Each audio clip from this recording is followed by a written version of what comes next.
Salve, salve, simpatia! Eu sou André Ancona Lopes, professor da UNB. Simpatia, salve, salve. Eu sou Marcos Cordeiro Pires, professor da Unesp. Nós somos do canal Da Ideia à Chama. E hoje nós vamos dar continuidade à discussão sobre desmatamento, tendo como base o filme A Floresta das Esmeraldas.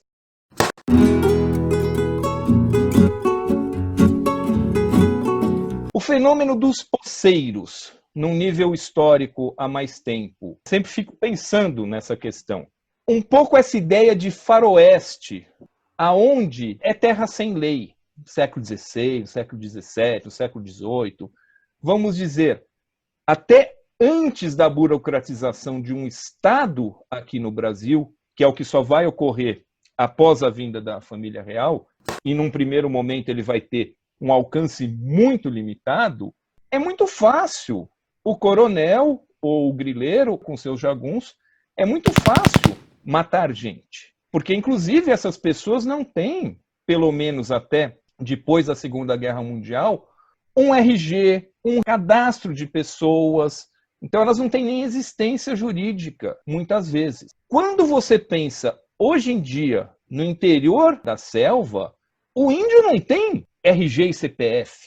O índio que está na selva, o índio aculturado, por vezes tem. O assassinato ou a morte, seja pela doença, pela Covid, que não deixa de ser um assassinato, não deixa traços, não deixa registros. E aí, a grilagem, a ocupação da terra é muito mais simples. Sempre voltando na necessidade que se tem de regular essas terras indígenas, para que elas não pudessem ter um uso mercantil, que elas não pudessem ter um uso capitalista, econômico. Eu me recordei de uma frase do José de Souza Martins, quando ele fez menção à Lei de Terras de 1850. Porque justamente quando o fator produtivo escasso era mão de obra, a terra era praticamente livre no Brasil. Mas no momento em que a mão de obra vai se tornando livre, quem se torna cativa é a terra. De tal forma que a terra passa a ser um instrumento de poder e um instrumento de dominação de outras pessoas. É bem uma característica de uma sociedade atrasada, patrimonialista, ibérica, de ser o fazendeiro, de ser o dono de um território. Que isso traz muito poder e traz muito prestígio e traz muito dinheiro. E isso não é de hoje e que, infelizmente, continua sendo no Brasil. E, novamente, a gente vê uma contradição entre a prática do neoliberalismo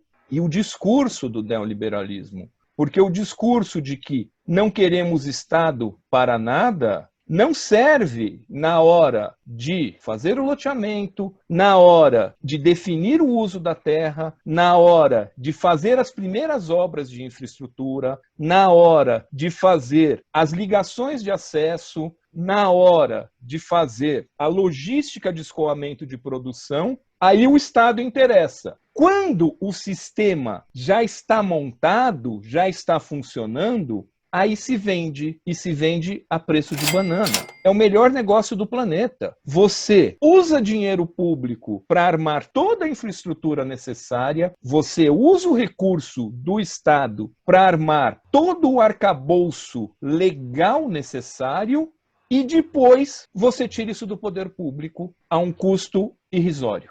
E aquela coisa, André, deixa no poder público justamente aquilo que vai viabilizar o privilégio, que é o poder de violência que o Estado tem. Porque esse Estado ele é utilizado por conta desse poder, esse monopólio da violência, que vai garantir os privilégios. Então, fala assim, olha, pode acabar com todo o Estado, pode mudar as leis, desregulamentar, mas o poder da violência para garantir o privilégio de quem se deu bem, ele é sempre paparicado, ele é sempre valorizado, como a gente vê atualmente. No filme da Floresta das Esmeraldas, isso fica muito claro. Não só o poder de morte que alguns fazendeiros têm ao avançar em relação às terras indígenas, e quando tem uma metralhadora, a grande diferença que isso faz, essa questão do monopólio da violência do Estado é uma questão típica das sociedades fascistas. Eu necessito do acompanhamento constante do monopólio da violência que o Estado tem para garantir que as coisas funcionem. Se a gente parar para pensar na nossa região, o continente latino-americano é pródigo de generais, de coronéis que sempre estiveram em cargos de poder. E o continente latino-americano, fora as guerras por fronteira, até o ajuste dos países como mais ou menos são hoje, nunca mais utilizou força militar para nenhum confronto externo. Mas as forças militares são sempre utilizadas com a desculpa de manter a ordem para a repressão da população civil interna. E isso acontece ou aconteceu em todos os países da América Latina. Mesmo o México, em 68, que gozava de uma, aspas, abertura política, o México que recebeu uma série de exilados das ditaduras latino-americanas, em 68 o México perpetra o massacre de Tlatelolco, que é o maior massacre de estudantes com mortes da história da civilização ocidental até aquele momento. Uma série de estudantes que haviam ocupado aquele pedaço e o exército com metralhadora abrindo tiro.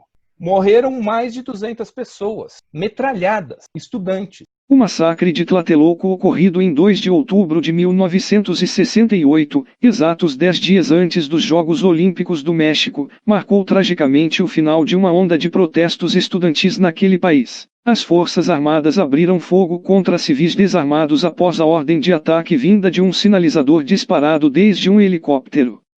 À época, o governo alegou que o ataque ocorreu em resposta a supostos disparos por parte dos manifestantes, o que se revelou posteriormente falso. Documentos divulgados no ano 2000 provaram que os disparos foram feitos pelas mesmas forças de repressão, desde um edifício situado na praça. Houve mais de 1.300 prisões e um número de mortos indeterminado, já que os corpos foram removidos no final da carnificina. Estima-se que houve cerca de 400 vítimas fatais e mais de 1.000 feridos. Há evidências da participação de analistas estadunidenses no episódio. Como se isso não fosse pouco, o próprio monopólio do Estado da violência, a partir do próprio Estado começam a surgir milícias privadas que, sem o mandato do Estado, acabam executando as mesmas políticas, controlando o território e tirando vantagens financeiras. Tem um outro elemento desse fascismo que a gente tem visto correr solto nos últimos tempos. Essa parte das milícias privadas do Estado é interessante a gente remontar a história do Brasil antes da Revolução de 1930. Era comum no Nordeste ou em outras situações isoladas que fosse dado aos fazendeiros o direito de armar milícias reconhecidas pelo Estado. Ou seja, o monopólio da violência do Estado lhes era outorgado. Você tem uma série de personagens na história do Brasil que falam o coronel tal não tinha uma formação militar. Na verdade, era a institucionalização dos seus jagunços como uma força de garantir os privilégios e, sobretudo, garantir não apenas a posse da terra, mas garantir o sistema de exploração do trabalho que continuava, em muitos casos, como um trabalho análogo ao trabalho escravo no Brasil. O trabalho rural no Brasil, durante muito tempo, e recentemente houve o episódio de Unai, ao lado do Distrito Federal, nas fazendas, o trabalho semi-escravo existiu por muito tempo. Quando se fala o agronegócio que impulsiona o mundo, que impulsiona a economia, ou quando o discurso do presidente fala que o Brasil alimenta a população mundial, quem é que faz o trabalho no agronegócio? Não se discute a perda dos direitos do trabalhador rural, porque esse trabalhador rural nunca teve os direitos, não é tão plenos, porque pleno a gente nunca teve, mas nunca teve o direito num nível similar ao trabalhador urbano. O historiador Fernando Teixeira da Silva, em seminário recente, anotou que a partir dos anos 70 no Brasil, por conta de um aumento de demandas trabalhistas, os fazendeiros passam massivamente a contratar empregados temporários. Ampliou-se a prática, recorrente desde os anos 50, para escapar das obrigações impostas pela legislação trabalhista. As grandes agroindústrias, que iam sendo formadas nesta época com subsídios estatais, foram responsáveis por um efeito devastador na exploração do trabalho rural, criando um paradoxo. Por um lado, o agronegócio se moderniza e se fortalece com o uso de tecnologia tecnologia de ponta e aumento da produtividade, majoritariamente voltada para a exportação. Por outro, começam a se consolidar formas de exploração do trabalho similares à escravidão. Acerca das milícias, antes da Revolução de 1930, eu deixo a dica para os nossos cúmplices do livro do Guimarães Rosa. Ele trata dos embates das grandes milícias ou jagunçadas que corriam solto no norte de Minas, sul da Bahia e leste de Goiás. Nesse vídeo a gente encerra essa discussão que a gente levou sobre a questão do desmatamento e a gente aproveita para mandar um abraço ao nosso cúmplice Henrique, que está em Lisboa, que sempre participa ativamente dos comentários do nosso canal. Abração, Henrique. Obrigado. Abração, Henrique.